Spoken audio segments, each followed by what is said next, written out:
Dice Tower Tonight, episode 46. Get outside already. Welcome to Dice Tower Tonight, a video cast about board games and card games, and especially the people who play them.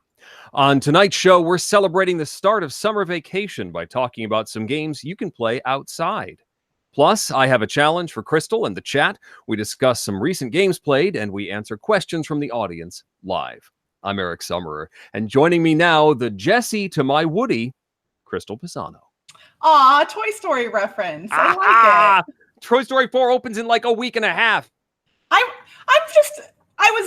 Toy Story 3 felt like such a conclusion to the story, and so now the story continues. It's true, but I mean, they sort of started things up again with the new kid, and yeah, I love these characters, so I just want to see more. It is pretty exciting. So you were looking particularly colorful today, Crystal. How's your past 2 weeks been? The past 2 weeks has been interesting. It's been a little bit weird. I made an unexpected trip back to Kansas City. I was just there 2 weeks ago. I went back for a funeral of a family member. Luckily, that's the wrong word, but like this family member was elderly and definitely like not unexpected. So right. While it was sad, it was, not crazy traumatic or anything, but everything went well. I got to see my family again. And yeah, I actually literally was on a plane 2 hours ago. I just got back to Vegas in time for the show because, I can't miss Dice Tower Tonight. I'm pretty sure I haven't missed a single episode since I started recording with you all. So that's impressive. Yeah. There have been a couple of like misfires, like the one where I was at BGG Con, literally running down the hallways with a laptop trying to find service. Right. But you were technically on the show, so I was. you get credit for that one. Well, today is was the last day of school for my kids. So they had a half day, and they've been bouncing off the walls. And you remember, the last day of school, everybody's excited, and the teachers can't teach anything at that point. I think my son had a board game day. So he brought a bunch of stuff to school. They played the Mind, and they just did silly, fun things, signed people's yearbooks and stuff today. And now they're home. So I have to figure out what to do with them. This seems late to be the end of school. Is that like, I always feel like Memorial Day weekend to me in my mind is the end of school. Not around here.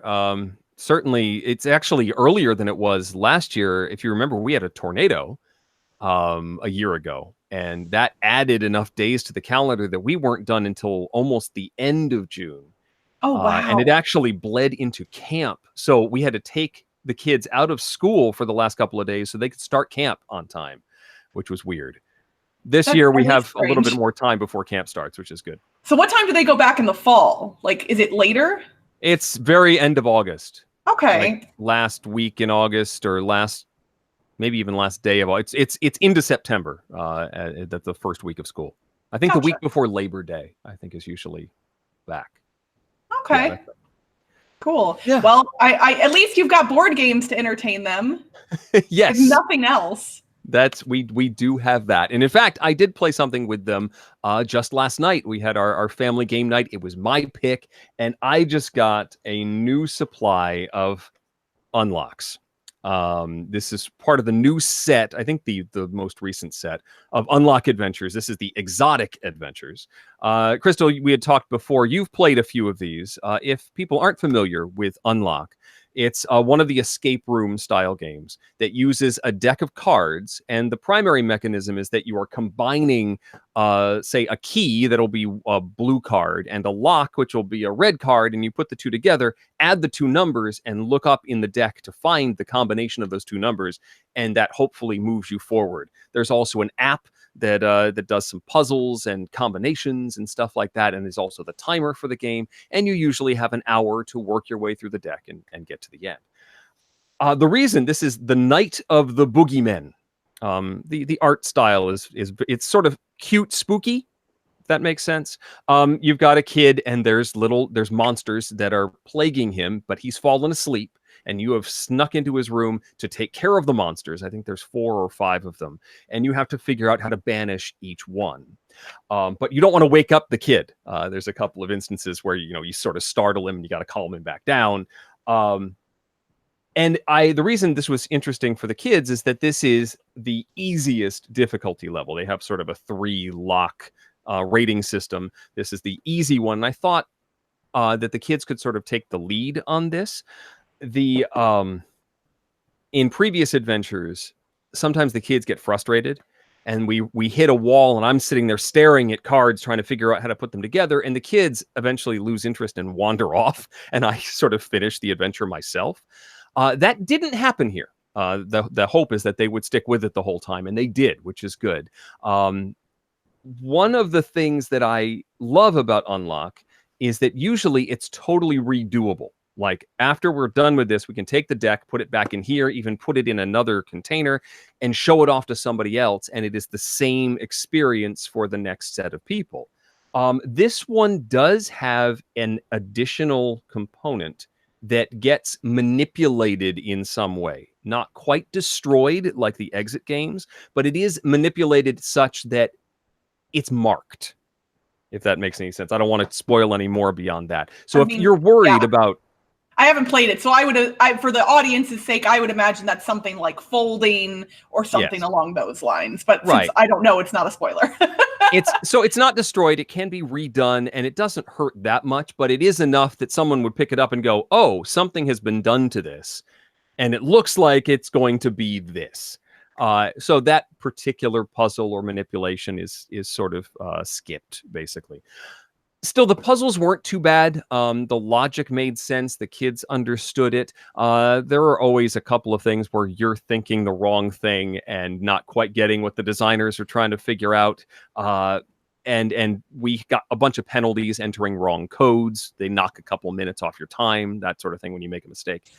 But we completed it in about 52 minutes, and the kids had a good time. So I recommend it for new adventurers. Unlock Exotic Adventures, The Night of the Boogeymen. And so this is something that Space Cowboys has really done well with the app here. So when you load the app, ta-da, it has you pick which set you're playing an adventure from. And so I'm working my way down Exotic Adventures, but then I look down and there's Heroic Adventures.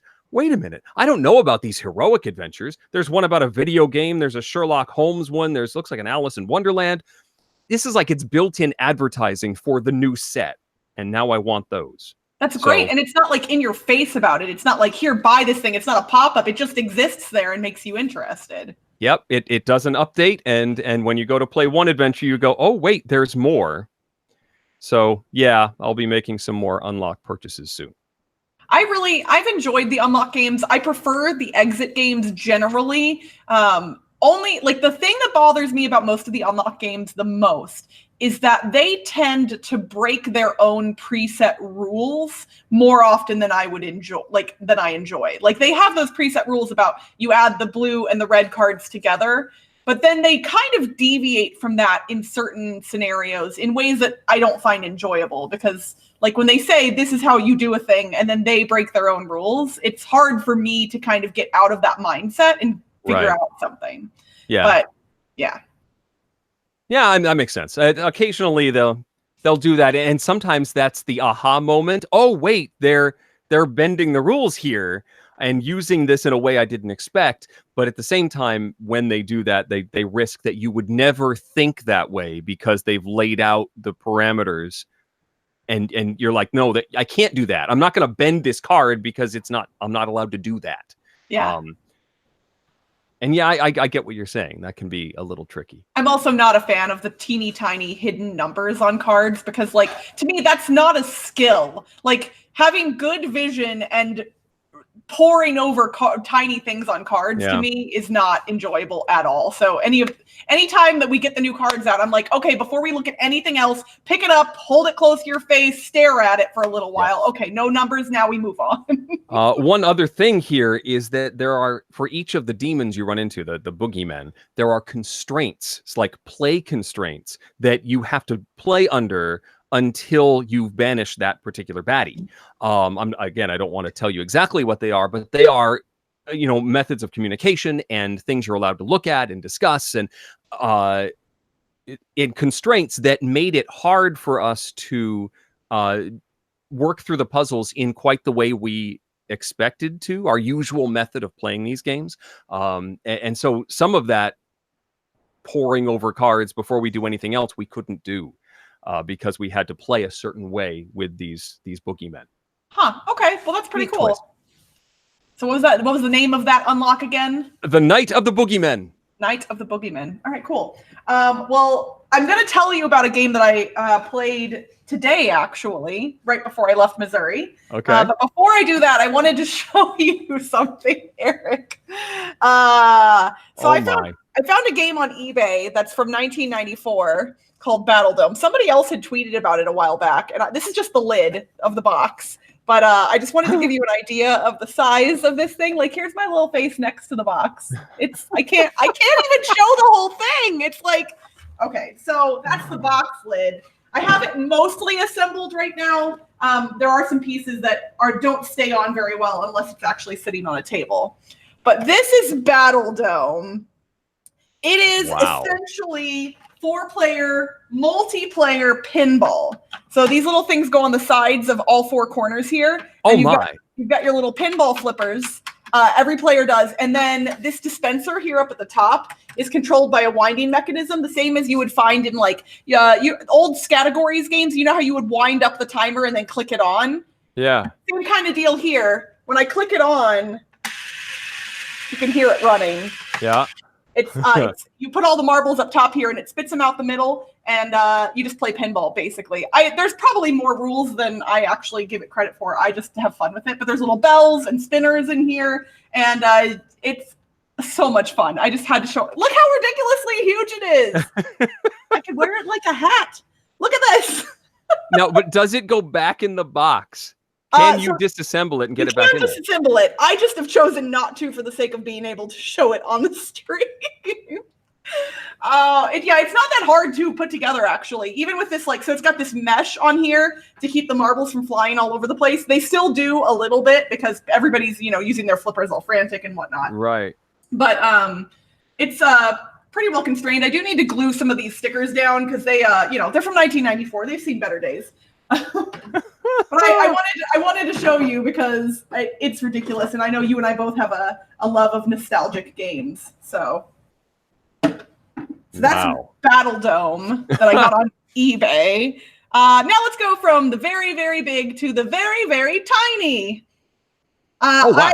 I've talked recently about that I got all of the Paco games as part of a pledge from a different Kickstarter. And while I was in Missouri, I pulled out SOW, because my sister and I, when we were kids, played traditional Mancala a lot. Like, we really liked Mancala. And this game utilizes a Mancala mechanism, and so I figured she might like it. So it's designed by Chris Handy. It is part of the Paco game set. I believe this one is from set number 2. So it's the size of a stick of gum, basically. You've got your little rules booklet that unfolds thusly. Mm-hmm. And you've got a whole bunch of cards that have seeds on one side and flowers of the same colors on the other. And then you've got your little wheelbarrow cards and a couple of others. You've got a gopher and a watering can and a windmill.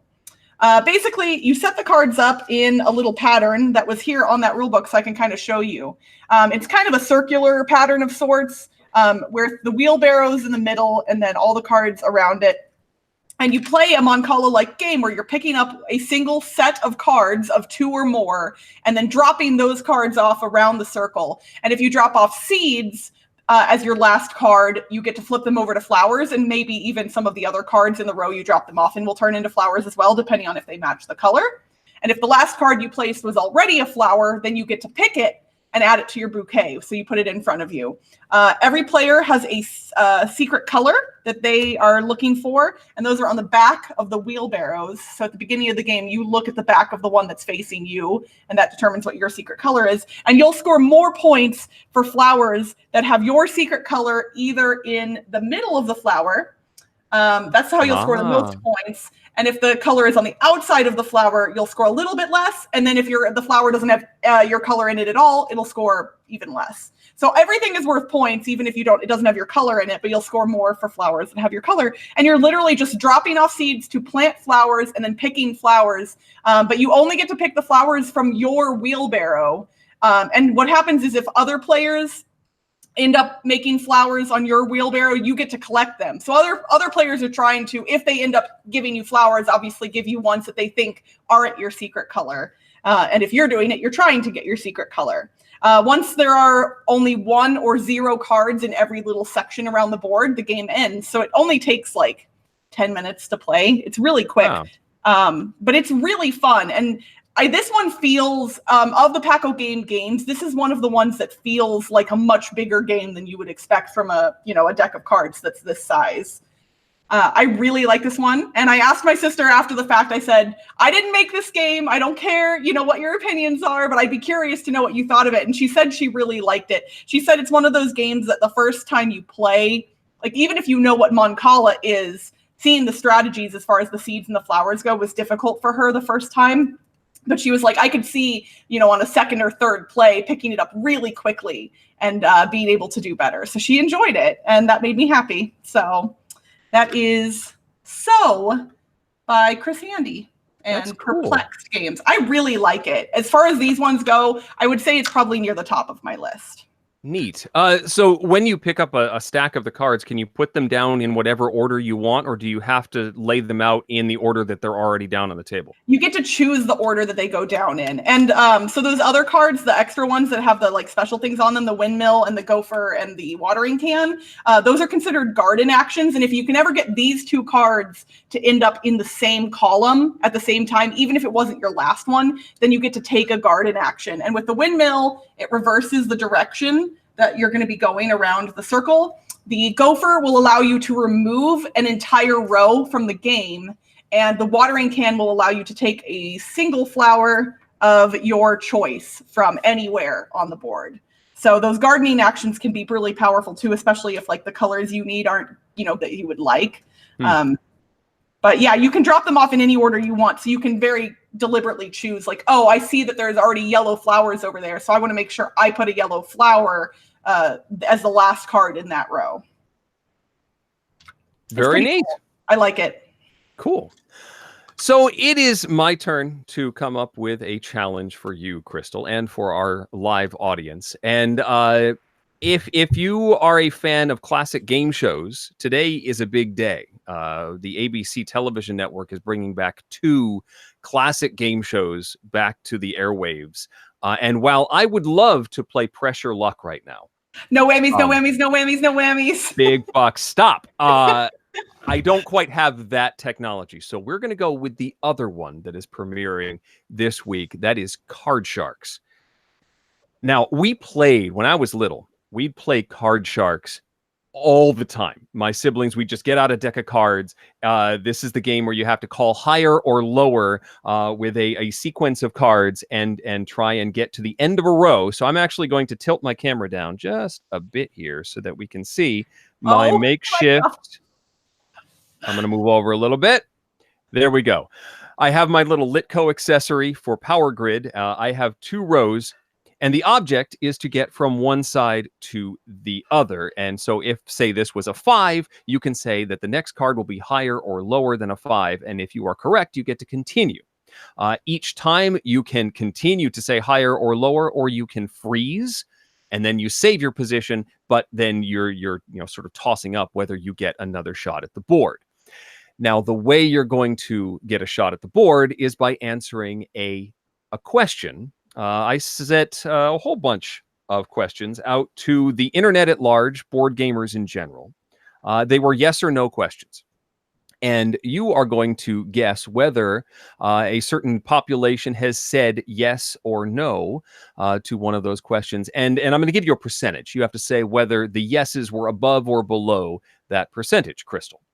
If you're correct, you get a shot at the board. If you are incorrect, the chat gets a shot at the board. The chat is the lower of the track. Crystal, you are up on top. Whoever gets to the end first is going to win our little game. Does that make sense? I am loving this. Okay. And we'll see. I think one round is probably going to be sufficient, but who knows? You may get to the end really, really fast, and chat may never even get a shot. I've got some special rules for the chat when it's their turn to hit the board. We'll get to that if they get a shot at the board. So, Crystal, are you ready to play Card Sharks? I am as ready as I'll ever be. All right, here we go. We asked 100 board gamers, have you ever cheated while playing a cooperative game? Were the yeses above or below 60%? I consider myself to be a pretty honest person, generally.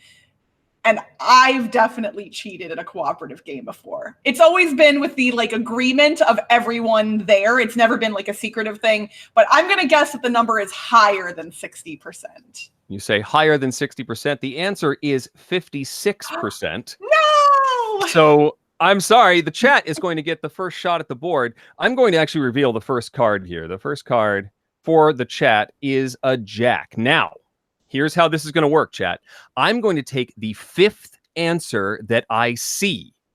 And just to, I'm going to actually mark in the chat so we're not worried about the delay of the video here. This is Jack, and I'm typing that in the chat right now. So from here on, I am going to take the fifth answer, and I see 4.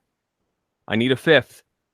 Although everybody sort of has a consensus. All right, lower. Chat says lower. The next card is a 3. That's very simple. I'm going to put that in the chat. 3. When you see the 3, then we can start looking for the next answer. Oh, except you're still answering for the other one, so that's not going to work, is it? All right, so no, it seems to be working. Okay, 1, 2, 3. Now, one option that chat can do is freeze, but everybody says higher, so we're going to go for a higher number. 9 is correct. Now, chat could freeze right now and not continue. I'm going to enter 9 into the chat, and whatever the fifth answer is, that's what I'm going to go with. So chat could go higher, lower, or freeze and take a chance that they will...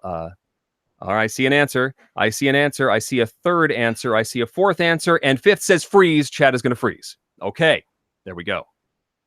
All right, good round for chat. Crystal, you have some catching up to do. I guaranteed my first card is going to be a 7, probably. With my I'm actually going to remove... I actually broke my Litco thing here, so I'm going to remove that. We know that chat is here.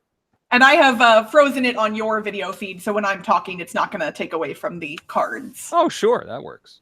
All right. Here's our second question. Again, asking 100 people, Crystal.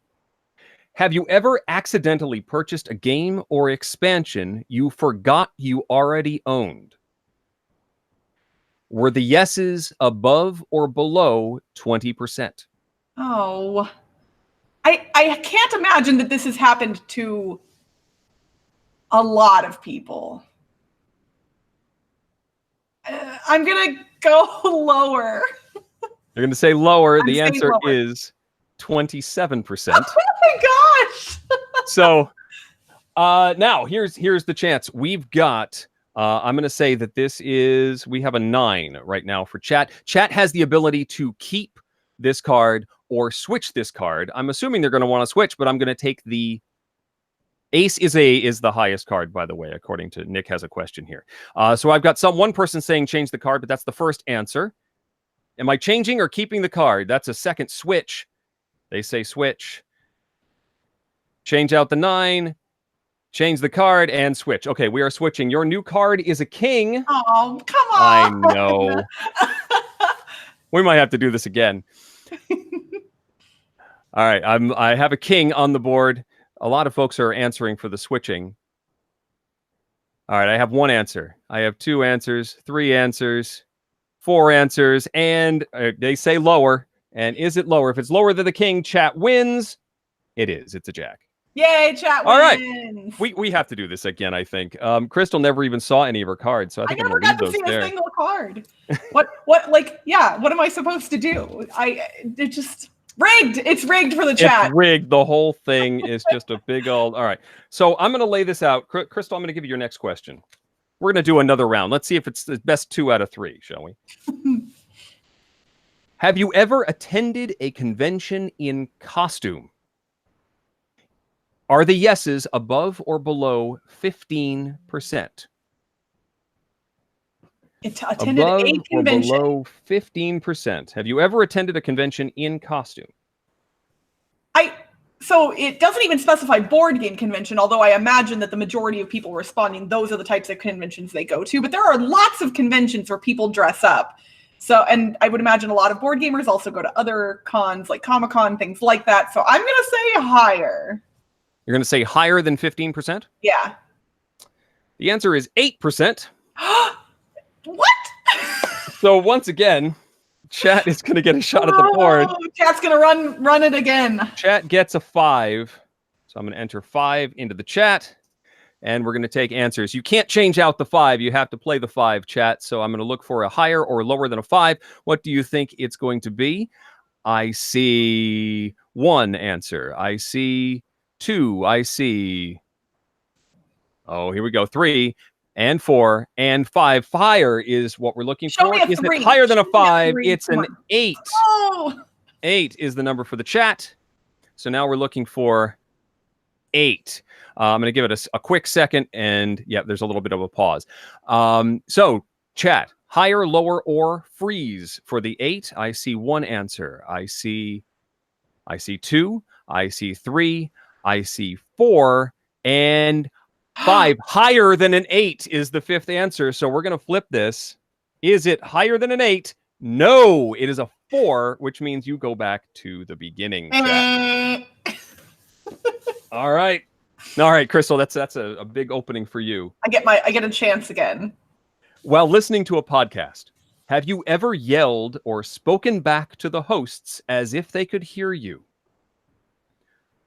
How many of the 100 said yes? Is it above or below 75? 75? Oh no. I mean, I was assuming it was going to be high, because I think people who listen to podcasts a lot often do it in their car, and people tend to, sing along with the radio and maybe talk back. But I'm going to say lower. Lower than 75. The answer is 66%. Crystal, you are going to get your first shot at the board. Well done. Crystal, you've got a 4. I'm going to say higher, Eric. Higher than a 4. It is not higher than a 4. It's a 3. Oh my gosh. All right. I'm sure the chat is very excited right now. Here we go. When playing a game with children, have you ever played suboptimally in order to let the child win? Are the yeses above or below 70%? I will say above. Above 70%. The answer is 78%. You are correct, Crystal. You get another shot at the board. Your first card is a 6. Of course it is. All right. Well, we saw a 4 and a 3 just now. Assuming these are different cards, we're going to go higher, Eric. Higher than a 6. Is it higher than a 6? It is a 9. What do you want to do, Crystal? I will... Higher, lower, or freeze? Freeze. You're going to freeze. Okay, you're right there. Next question. This is fun. We're moving along here. Okay, we've done that one already. Do you carry games in your vehicle even when not planning to play, just in case an opportunity presents itself? Were the yeses above or below 50%? Ooh. I literally, in my head, was like, man, this seems like it would be kind of split. More or less than 50. I'm going to say lower. Lower than 50%. The answer was 38%. You are correct, Crystal. Do you want to keep that 9 or do you want to switch it? Switch it, please. Switch it. You got a king. Lower. Lower than a king. Is it lower than a king? We got a 7. Ooh, we're gonna freeze again. We're gonna freeze on the 7. That's probably a good choice. All right. At some point, I'm going to run out of questions and the game's going to end. But That's I still fine. If have we another just one. play 2 rounds, chat and I can tie if, in fact, I do get to the end. I think this will be our last round. While trying to flatten out a warped board, have you ever accidentally snapped it in half? Were the yeses above or below 10%? I honestly feel like the number of people who have even tried to flatten out a warped board is probably pretty low to begin with. So I'm going to say lower than 10%. Lower than 10%. It is 9%. You were exactly right there, Crystal. Do you want to keep that card or do you want to switch out the 7? I would like to switch it, please. Switching it out. It's an 8. Okay, well, that's slightly better. Higher or lower than an 8? We're going to go higher. Higher than an 8. If it's higher than 8, you win. It's not. Oh, we'll say that that's chat's win right there then. Are we going to say that's a win for chat? We'll say that's a win for chat. My epic fail. I think that was a lot of fun. I enjoyed that quite a bit, Crystal. Yeah, chat definitely wins that one. Yeah. Chat did awesome. As but always. we used to sit on the floor with a deck of cards and just go to town playing higher or lower card sharks. We didn't even worry about the questions. And that was something that we did as kids all the time. So that was a lot of fun. Thank you for indulging me on that classic game show. That was Card Sharks. Very fun. Classic Yes. Oopsie-doosey, as it's called. So now, now my temperature is high. I feel like we need to go outside for a little bit. What do you think? Well, the problem is if we do that here where I live, where it's like 105 degrees literally right now. What? Yeah, no, I mean, I don't know if my Apple Watch will keep it up so you guys can see 105 and sunny, but yeah, it's 105 degrees here right now. I live in the desert, Eric. It's summer. I know. I forget this. So yeah, if you can go outside to cool off, and I will go outside to get some sun, and we should play some games while we're there. So what we wanted to talk about today is games you can play outside. And I was telling Crystal before we started that I came up with fewer actual games you can play outside and more reasons why you can't play games outside, like wind, humidity.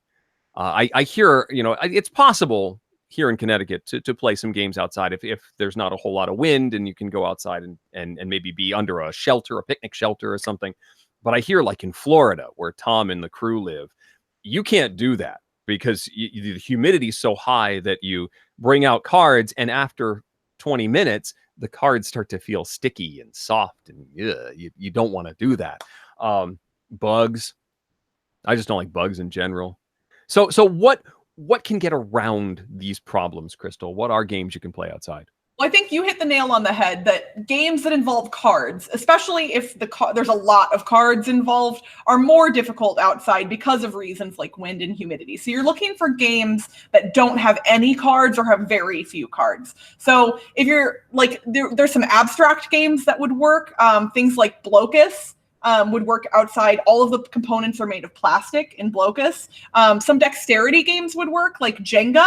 They even make those really big, giant lawn Jengas that people tend to play. And so wind won't even be a factor if you've got the really big one. Well, sure. Yeah. And you get the giant chess sets too, giant checkers. Yeah, those big versions of games are great for outdoor play. Hive. Some folks in the chat have mentioned that one. That's always my go-to answer when you're looking for a game to play outside. I always, how some parks will have a chessboard just like printed on a table. Yeah. It's like an all-weather table, and so you just bring your own pieces and you can play. I've always wondered if anyone's tried to play a more designery game, a non-traditional game on a chessboard, because there's like ice house games with the loony pyramids that you can play using a chessboard. There's that game Kamisado. I don't know if you could play that on a chessboard. There's got to be things you can do on a chessboard and just see if people stop and go, wait a minute, that's not what's supposed to happen on this table. Yeah, well, and there's a plenty of other games that don't need a chessboard too. Basically, you're looking for games with components that are not going to be damaged by wind or weather or anything. So some of the ones that I was thinking of that are more modern, like Azul. Now, admittedly, you've got the the thick cardboard circles and the boards, but none of them are like flimsy or paper. So unless you're dealing with extreme humidity, I think even with wind, you'd be fine there because most of the components would be held down. Another one, Deluxe Hanabi. So regular Hanabi with the cards would work, but Deluxe Hanabi with the tiles would. And of course, I have to mention that you could play Strike outside because especially with, we haven't checked in to see how your travel strike has gone. Did you ever get the foam to put on the bottom to see how that worked? So I never bought the foam. I have played with the Tupperware, and it doesn't quite have the same magic. It doesn't get those moments where the die like rolls around the edge of the arena. But it does work. Just not quite as I intended. But again, I didn't ever get to the craft store to buy the foam. So I probably need to do that. Honestly, I should do that before Dice Tower Con. Although knowing me, I'm going to end up bringing regular Strike to Dice Tower Con anyway. I have 2 copies of it now, and I wouldn't be surprised if I find a way to fit both of them into my luggage. Who needs clothes and toiletries when you can bring board games? Sure. A lot of answers going by in the chat. Rummy Cube is one. Backgammon is another one of the classics. Dominoes, another classic. Werewolf with the coins with the rolls. I do know about that. So Bezier has like plastic tokens that can be used, and you could play with just those. That would be an interesting way to go. Well, and even if you had cards with Werewolf, assuming that you're not like super damaging them, people tend to hold on to their cards anyway. It's not like you're leaving stuff sitting on a table. So I feel like most social deduction games you could probably play outside pretty easily if the components are being held by the players. Yes, and I think if you were to sleeve some of the cards, that would help with humidity. Somebody mentioned, where was it? It was roll and write games with laminated boards. Well, even if they weren't laminated, if they're paper and they're disposable, like if you're throwing it away after the fact, that still works. That's true. I think a lot of party games actually work in this area as well. Like things like telestrations, you've got the marker boards that you're writing on, or even just one that you and I obviously are a fan of. Like you do have the deck of cards that you're using to facilitate the words each round, but like you could set those underneath something heavy on the table and have the player that's guessing just hold their card instead of setting it in their little holder if in fact it was windy. So yeah. There is, I'm not sure if this is still going on, but at least as of a few years ago, there was a group in Bryant Park in New York City that would set up on the weekends and do outdoor games as sort of an outreach, a free activity. You could just walk up, and they had Tupperware containers full of games like Rummy Cube and some classics that could be played outside, and that would that they could teach easily to people just wandering into the space. So those all worked well. They were all very sturdy versions of games. They didn't have anything with a whole bunch of little pieces, but it was all gateway weight, medium weight games that could be played outside. It was really cool. That does sound really neat.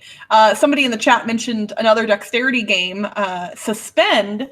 They say works great on a picnic table. Although I know from experience that Suspend would not work in a windy situation because I have had an errant breath ruin a game of Suspend when the pieces are hanging just so delicately. But if it's not windy, I think Suspend would work really well outside because all the pieces are metal. Can't Stop suggested. That's a good one. Lots of dice games would work. We talked about roll and writes, but there are other dice games. Escape would work. Really anything that has heavy enough pieces that aren't going to blow away. And if you're playing on a table that doesn't have giant cracks in it, some picnic tables have huge chasms that you would then have to maneuver around. Right. So yeah, like my little Paco games would not be good for a table with slats in it because then they would all fall through. Yes, exactly. I think, like durability and also knowing who you're playing with and whose games you're using too, because even games that are more sturdy, like Azul, some people that own it might not want their cardboard components outside. So I think making sure that whoever owns the game is comfortable with it potentially getting a little bit dirtier than usual, because even if you wipe off an outdoor table, there's going to be more dirt and dust around. And so, like, I'm not super precious about my games. I don't mind if they get a little bit dirty, assuming it doesn't affect gameplay in any significant way. But, you know, I know that I'm not, that's a lot of people, you know, really do want to protect and take care of their games. So I think playing outdoors is definitely something that you want to be wary of if that is the case. Exactly. There was cash and guns outside. I don't know if that's a great idea. I mean, maybe in your backyard in the patio. Yes. Like, where neighbors can't see you. Right. You don't want to do that like in the park where just anybody can be wandering by, or say the police officer that is assigned to the park. I mean, they are orange. I get that. Unless you're playing the European copy, and then you really don't want to play that outdoors. They haven't always been orange. My copy is not the European one. And I think they have the orange tips like toy guns do. But the foam guns in my copy are definitely black. So interesting. Mildly terrifying from a distance, I would imagine. Yes, you definitely don't want to do that. Farkle. That's how about Quirkle? or Quirkle. Quirkle did go by earlier with the big chunky wooden pieces that are all helps. Yeah. Now we're all talking about cap guns and classic outdoor stuff. And really, so obviously board games are great outside, but yeah, there's other outdoor games that you can play too. I've actually considered adding to my backyard the ladder game with the golf balls on a string kind of thing, where you throw the golf balls and try and get the string to wrap around the like piping. Yes. I think ladder game is one of the names for it, but like that kind of stuff feels to me like if my board game friends were coming over for a board game day and we wanted to go hang out outside for a little bit, like lawn games in general would work. Something like cornhole or something like that. If you're already predisposed to playing board games, and those type of games seem like something that you would enjoy too. Sure. Yeah. Was there another one that I was looking at? I don't know. There was a thought that I have just totally lost now. I mean, now I kind of want to play a game of Werewolf or some other social deduction game, but like with plastic components and like super soakers, and like somehow when you when you execute a person at night, I think everybody has to like fire their water guns at them. and everyone wakes up and the person's wet and like, I guess I'm out. Okay. That's an interesting thought. I mean, it is 105 degrees here, so I'm always thinking about ways to stay cool without. That is true. Well, chat, continue to drop more games in the chat that you all like or have played outside, or even if you've played something outside that did not work, we'd love to hear that as well. Oh yeah, some sort of terrible horror story those are always nice. We like those. And then also, if you all have any questions for Eric or myself, feel free to drop those in the chat as well. We will spend the last 15-ish minutes of the show answering questions from you all.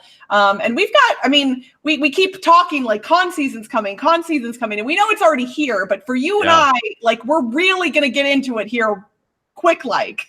Yeah, it's only a few weeks before Dice Tower Con. Yeah, in our episode 2 weeks from now will just be a few days before Dice Tower Con. So we do have one episode before then. But I have to say, I am just now really starting to feel like that super like kind of anxious excitement that like Dice Tower Con is almost here. Yeah. I actually got an email from some friends that I have sort of a standing date to play something with them at the Dice Tower conventions, and they're like, so what do you want to play this time? And I said I haven't even thought about that yet. It is right around the corner. And of course, Origins going on right now. It's been 1 year, Crystal, since we tried to do a show live from Origins. And we lost our internet, and you had to finish the show by yourself. That was actually surprisingly fun for me. I was just like, ta-da, it's the Crystal Show now. Yes, so that's happening. And I keep seeing pictures of folks who were there, and I'm missing it this year, but I'm also happy to be home for a bunch of family stuff that's happening this week. So it's a trade off, and I'll get to see a lot of people coming up at Dice Tower Con. That'll be my big kickoff for the convention season. I'm trying to figure out if I'm going to do a karaoke night again this year, because that was a lot of fun last year, but there aren't a lot of karaoke places near the con. I've been looking into renting karaoke equipment and seeing Yeah. if there's a space at the convention center that I can host karaoke. I don't know if I'll have the energy for such a thing, or if they'll even have space available for me to do that, but I'm considering it. So we'll see if that happens. Junk art is another one that was mentioned as a good outdoor game. Oh yeah, especially because you've got the wood one and then the plastic one. The plastic pieces are definitely more weather resilient, but they're also a little lighter weight, if I remember correctly. I own the plastic one, but I haven't played with the wood one in a while. So I feel like if you got them stacked up real skinny, like the wind might affect them. But yeah, nothing's gonna hurt them. Yeah. Nick is surprised that I didn't say I wanted to play Merchant of Venus when my friends asked what they wanted to play. Nick, you're assuming that I haven't already played the game with them. They want to play something new with me. I've already taught them how to play Merchant, of course. I've still never played Merchant of Venus. And it's funny because at these conventions, I always kind of have that moment where I'm like, I would love to play that with you, but I also want to play with lots of different people. And so I always feel like I'm, monopolizing your time and taking other people's time away from you if I were to play a game with you. But one of these days, Eric, I want to learn. One of these days. I want to learn Merchant of Venus. When we're not on the clock. I know one thing that we're going to, I believe, continue from Dice Tower West this year is some time that we are specifically, in the hall at a specific place playing something. Whether it's a new release or stuff that we've brought, I believe that is the plan for Dice Tower Con as well. So when we're not on the clock, though, maybe we can get in a game of Merchant. I will have it with me for Dice Tower Con for sure. Honestly, it's funny because even if, first off, I don't actually know, I don't have an opinion one way or another whether I'll like Merchant of Venus particularly, but I really love playing someone's favorite game with them, no matter what the game is, because the the pure joy and just you can see how much something means to a person. And I enjoy those moments regardless of how I'm interacting with the game itself. So though that's one of my favorite things to do is, what is your favorite game? I want to play that with you. Because I think you also get a really neat experience with a specific game when you're playing it with a person who loves that game. Mm-hmm. Yeah. Daniel is asking, how do I keep my children from bothering me while I'm working? So I work from home here. This is my studio. Over there is my sound booth. This is where my engineer sits during the day when we're recording an audiobook. There are doors that close. And the children are old enough to know that when I'm working, it needs to be a relatively quiet sort of situation. So they're playing video games, or they're reading, or they're doing some sort of quiet activity. That only works during the summer for a few days. They have camp coming up. So it's only a few days that they are home and active. And I was recording a romance today, finishing it up. And I was trying to get through the, let's say, intense scenes before they got off the bus with their half day. Managed to succeed. So that's good. And we don't have to continue to record the book while they're off of school. That's good. Oh, gotta love an intense book. Yes. Let's see. Rachel asked me, Crystal, what are your top 3 games of all time? This list shifts for me kind of frequently, but not usually in major ways. For the record, the Dice Towers Kickstarter for 2019, as one of the stretch goals, both myself and Ambi are going to be releasing our top 100 games of all time here on the Dice Tower later this year. So that's pretty exciting. So I will say that these are generally 3 of my top 3. With some caveats, and in no particular order, those would be Battlestar Galactica, Runebound, and that is not constrained to 3rd or 2nd edition specifically, but 3rd edition is the one that I own, although I've played both, and Near and Far, the Ryan Lockett game, the Red Raven game, storytelling. Although there are some others that have been kind of creeping up on that list, because especially like Battlestar Galactica and Runebound have been on that list, near the top of my list for a really long time, because I love them a lot. But there are others, newer games that keep, like cloying for my attention. So we'll see what it actually ends up being. And whenever I do my top 100, it might be different. Very nice. That reminds me, I think I'm due to do my top 100. I've always been doing it on an every other year schedule. Tom hasn't actually asked me to do it, though. I should probably ask. We're recording the podcast tomorrow. That's on my list of things to discuss.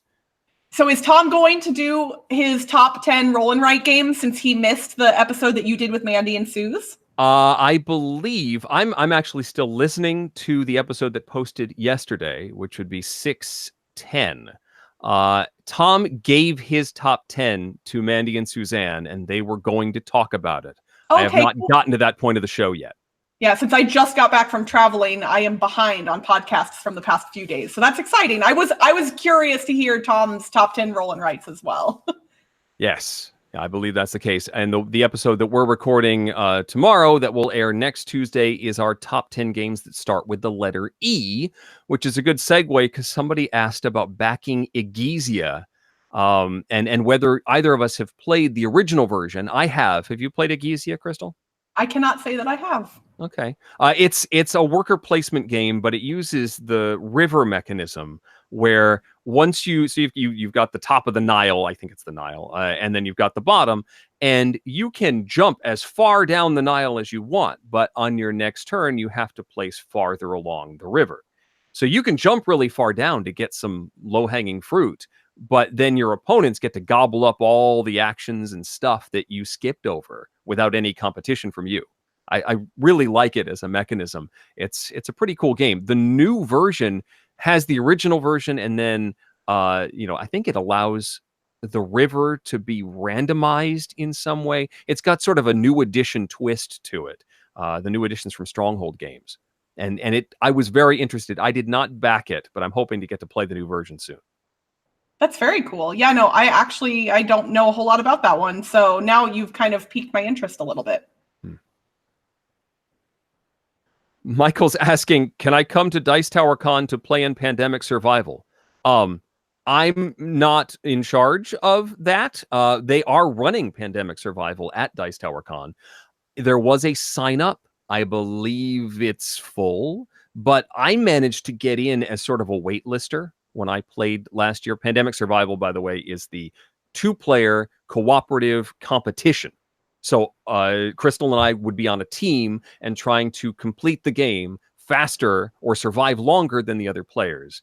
And everyone is playing off of the same infection deck, the same draw deck, and it's run sort of as a turn-by-turn timed experience. You've got a minute to take your turn. Go. And when your turn's done, we then draw new cards, and it's all sort of pre-programmed. And it's a blast. I highly recommend doing it. I have no idea whether there are still slots available at Dice Tower Con to play. I have a confession to make, Eric. Yeah. So Pandemic Legacy Season 1 came out in what year? 2015? Is that right? That's... Or is it 2016? Or maybe a year earlier than that? I think 2015. Somebody in the chat can correct me. But needless to say, when Pandemic Legacy Season 1 came out, I played it with my friends pretty shortly after it came out. And we played it for quite a long while over the course of a bunch of weekends. Like, we would get together on a Saturday night, play all of that. Then when Pandemic Legacy Season 2 came out, I played that with my husband. I have not played regular vanilla Pandemic one time since Pandemic Legacy Season 1 came out. And it's not that I don't dislike that game now, but I played so much Pandemic in other forms over the course of Season 1 and Season 2 that I just would look at Pandemic on my shelf and be like, I've done that a bunch already. And I'm not one of those people that does 10x10 challenges or 1x100 challenges. I tend to not play games a ton of times. So I almost pandemic'd myself out, I guess. But I have been lately kind of thinking wow, it's been a really long time since I've played Pandemic. Yeah, I'm trying to I know I have played Vanilla Pandemic, at least in app form somewhat recently, but it's always the best way to introduce new players to the system. But of course, there are so many other variations, including the historical versions, which I adore. All of the survival series historical versions, and so I'm often wanting to pull those out because they're a twist on Pandemic. Because I love Pandemic so much, but I don't feel the need to play the original as often. So I definitely get what you're saying. Yeah. Let's see. Well, I don't know. Do we want to tackle Nick's question? What are the best things and worst things about being part of the Dice Tower? Well, I think you would probably be able to speak to this better than I can, because I'm kind of a not lower tier. That sounds like I'm like a lesser person, but I do less content in general for the Dice Tower Sure. compared to you. So I would say, like, for me personally, getting to interact with fans of the Dice Tower is really, really wonderful. That's probably my favorite thing. I don't know what the worst thing would be, truthfully. Maybe the thumbs downs on the YouTube videos. I know that they're engagement and they're good, and like technically they don't cause anything bad at all, but they make me a little bit sad. So I like when I see more thumbs ups than thumbs downs. That's true. I just want to know why. Like, we haven't even started yet. We already have a thumbs down. It's like, well, could you maybe leave a comment or something? I don't. Did we spell something wrong? I don't want to see what the comment from the person who thumbs downs a video before it even exists. Probably.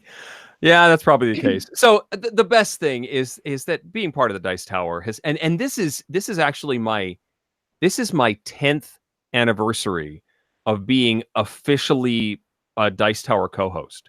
That's wow. Yeah, it was Origins 2009. I met Tom for the first time, roomed with him at Origins, and we announced at that point that I would be the co-host. I think in a couple months. They were doing some transitional stuff, but I was going to take over as co-host on the podcast, and so I've been part of this industry for a decade now, which is kind of weird. And it's opened up so many doors, as far as playing games, meeting designers, meeting colleagues like you. I don't know. I have no idea what my convention experience, what my engagement experience would be like if I was not a Dice Tower co-host. And I've met so many people, listeners, viewers, colleagues, fellow fans of board gaming in general, traveled all over the place. I do not think I would have gone to Essen if I was not part of the Dice Tower. So it has opened up so much. I've gotten work from being a member of the Dice Tower and getting my voice out there and my name out there. It's been a huge benefit. Downside is that it's a spinning wheel. And there's constantly new material that you have to produce. And so my mindset has had to focus on having something new to play, something new to talk about. And it's sometimes frustrating to not be able to play one of my favorites when I've got a show coming up that I have to have something to talk about. And have to pull out something that maybe I'm not as excited about, something I'm not as familiar with, and to get to, instead of getting to play Power Grid and pull out my nice Litco, accessory thing. I have to, if I do that now, I have to play it with the kids so that I can have a new angle to talk about on the show. If you've noticed, I do that on the podcast.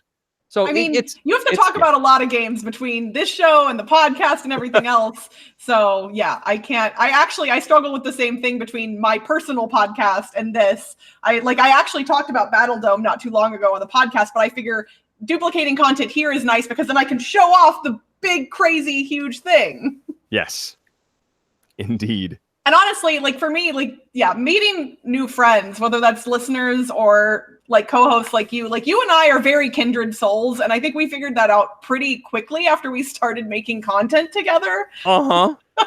So, and I mean, just getting like you and I teaming up against Tom is probably one of my all-time favorite things. So that's like Tom not being on the show anymore is fine, but I miss so greatly getting him to roll his eyes so far into the back of his head that like you can't see them anymore. Yeah, we have to lure him on. Like we should brainstorm this, a way that we can sort of get him to want to come back for an episode or two, just so we can spring something on him that's going to get that reaction again. Right, we'll have to tell him we definitely won't do those things, and then we'll definitely do them.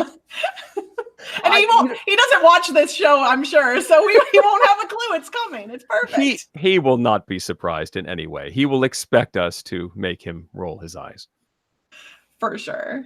John is asking if we think the Bus Anniversary Edition from Capstone Games is worth it. If I don't know if you've ever seen my top 100, Bus is often very high on that ranking. It's one of my favorite Splotter games. I think it's a classic. It's a crunchy classic, but I adore the game. And this new edition, I would wholeheartedly recommend it. One of the big knocks on the original edition of Bus is its art design, its production. It was a pretty, it not terrible, but not the best production by today's standards. A new edition with new art and new components. Yeah, I think that's going to be a solid purchase. Will I get one knowing that I already have it? I need to see the new product first, but it's a possibility. Well, and this question actually brings up an interesting point, because John's question was specifically worded like, is it worth it?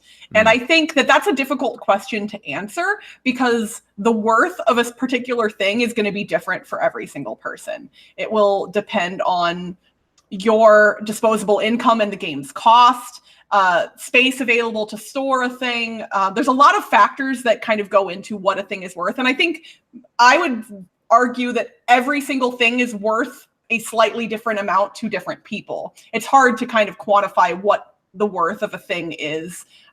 You can obviously put a price on something, but yeah, saying, is it worth it? Well, if you're a millionaire and you like the game a lot, it doesn't matter what the price is, it's worth it for you if it's something you enjoy. But, if you only have a certain amount of money to spend on board games every month, and you know that you might get more enjoyment out of buying 4 smaller games over this other game that you like, but it's really expensive, then, you have to weigh those kinds of things when you're making purchasing decisions. And I know that, all of us have to do that all the time.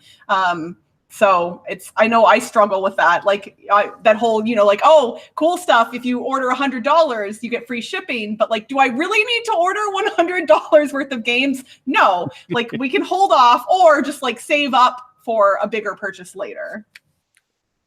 Yes. Jeff is asking if the romance novel that I was talking about earlier was acquired from networking on the Dice Tower cruise. No. I actually did not. I did not. My wife is laughing in the other room. She heard me ask that question. So there was a quick recap. There was an author and a fan gathering on the same boat that we were on the Dice Tower cruise, and they were primarily yes, they were primarily associated with the romance genre. And Jason, who runs the cruise, was dead set on getting the two groups together and getting me to network with these people. I did meet with a few of the attendees of this cruise, and I am now friendly. We made some friends, but I did not get any work from that experience. So no, sorry. And yes, Jeff, she laughed. You win. We're coming close to needing to go. We can answer a couple more questions. Let's see here. S. Rin asks, what's your favorite podcast to listen to besides your own or Dice Tower? I'm going to go off the grid here and say something non-board game, only because there are a lot of wonderful board game podcasts, but I do occasionally try and branch out. And my newest obsession, and it's not new, I just finally picked it up a few months ago, is Ologies.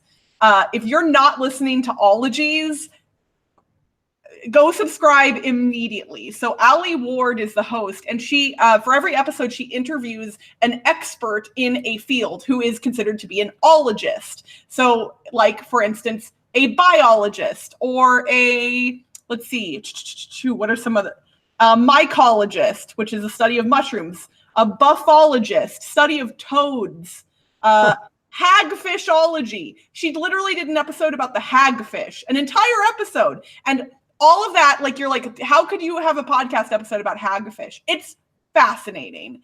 And her interview style is really, really good. The topics are things that you wouldn't think you wanted to know about. Recently, they did an episode about ticks, and ticks are something I've been terrified of since I was a kid. And I now have a greater appreciation of this tiny, terrifying insect, or technically not an insect, technically a form of arachnid, because they have 8 legs like a spider. And I learned that. I always thought a tick was an insect. It's not. So that was, cool. I have, like, looking at my non-board gaming podcast, I subscribe to a lot of NPR podcasts. I really like Throughline. I really like This American Life. I like the comedy podcasts, Wait, Don't Tell Me and Ask Me Another. But probably my biggest obsession right now is a improv science fiction comedy podcast called Mission to Zyxx, ZYXX. I talked about this on Sporadically Bored, which is also one I subscribe to. It's a bunch of like improv actors in New York and LA, and they have created over the course of 3 seasons this world, this science fiction world of this crew of a spaceship flying around and meeting aliens. They call it weird bug creatures and stuff.